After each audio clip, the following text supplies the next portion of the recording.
Good morning.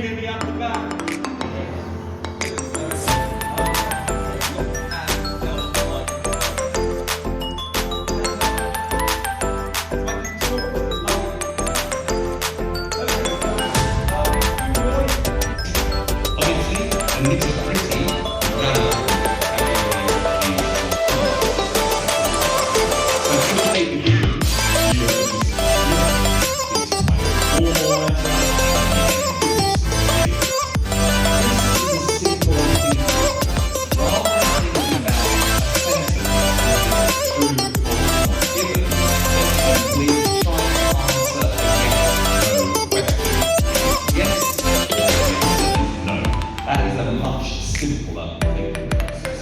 So the first thing, get them to change the statement working in class, because test takers can really turn it all around in